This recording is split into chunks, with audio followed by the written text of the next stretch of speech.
Different people about self-care, and every time I talk to them, I'm saying something different. So I said, even though the message is the same, get the guidelines so people can have the guidelines so that they can follow along with what you're talking about, Kat.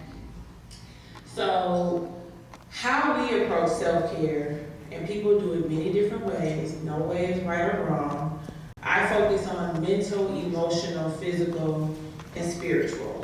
And today we have some other add-ons like financial self-care. Social self-care is one of them.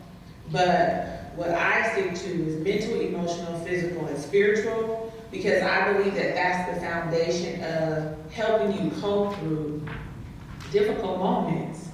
Because in life, you're gonna have difficult moments. I was working with a youth in therapy, and she was like, every time we get through one thing, something else happens. I said, oh, you're growing up. I said, welcome to life. And she just stared at me. You know how young people just give you that blank stare. And I stared back, but I was serious. I said, that's how life is. I said, if you're trying to get everything in a linear line, it's not possible.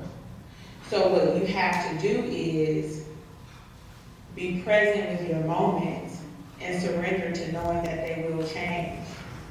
And focus on what you can control in those moments. So I told her, I said, what we're doing in your therapy session is to help you manage your depression, help you manage your anxiety. Some people may not be cured from depression because we have to understand that everybody's brain works differently. Everybody's chemical makeup in their body is different. So what one person can do, another person may not be able to do in that way. Take drugs, for instance. A person who has recovered from drugs may have a friend that did not. And a lot of that has to do with the biology, right? The chemical reactions that are going on in our person. And I always tell my clients, be the expert at you. There's certain foods that I can't eat, right? Because I may be allergic to it, but you may be just fine. It's the same with your mental health. And so the goal is for you to master knowing what you need for yourself and not always trying to ask somebody else what they're doing. That might work for them. So you need to get into a process of understanding what works for you, you know. And I always tell people, seek a professional. The village is comprised of everybody. You have your doctors, you got big mama, you got mama, auntie, you have everybody in the village that's gifted. So don't be afraid to tap into a resource or somebody that you've never talked to. Ask around. You know, I know that there are a lot of people who have had bad experiences with therapy, right? They felt like the person couldn't connect, or the person wasn't listening, or they just was missing it. That happens. That happens with mental health, that happens with your health care, that happens in social dynamics with friendships and things. And so what I'm trying to say is don't give up. Just keep seeking and searching for that positive and healthy connection. The areas of mental, emotional, physical, and spiritual wellness. What are we trying to do here? We're just trying to have an expression of love, legacy, empowerment, and community.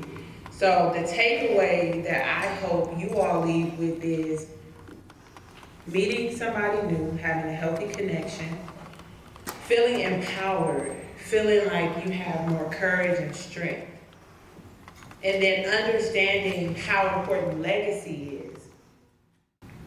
We need to get back to the art of storytelling.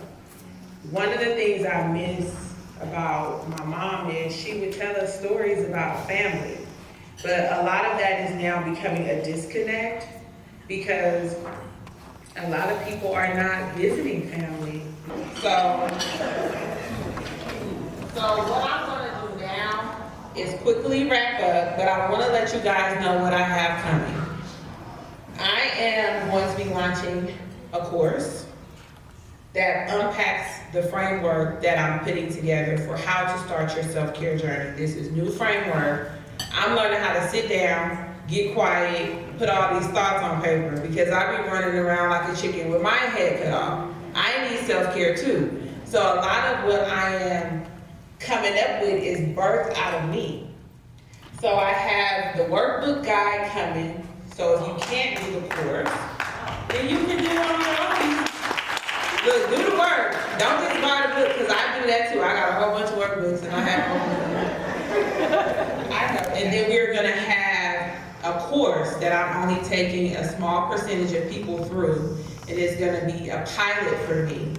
But I'm gonna interview the people who want to do this course, because I need to know that they're actually serious about committing and the transformation process. Because investing in your wellness takes commitment. And you have to be ready for it. Some people are not ready for it, that's fine. So let me preview the steps. Preparation. That's the first step in starting your self-care journey.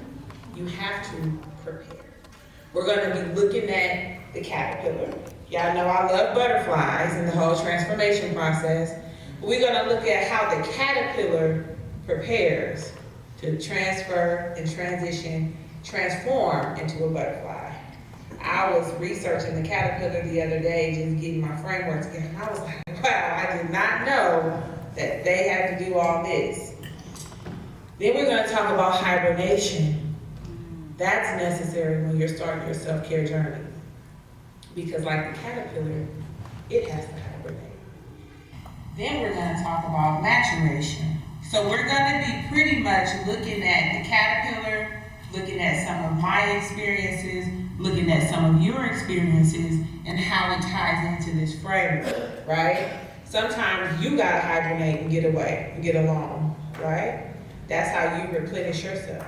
Maturation requires now teaching others. Mastery is not just for yourself. I pray that you were able to follow it and take away something. And at this time, we're going to take a little break. And when we come back, we're going to introduce our panel. And we are going to get more into mental, emotional, physical, spiritual, and financial self-care. Thank you so much for your attention.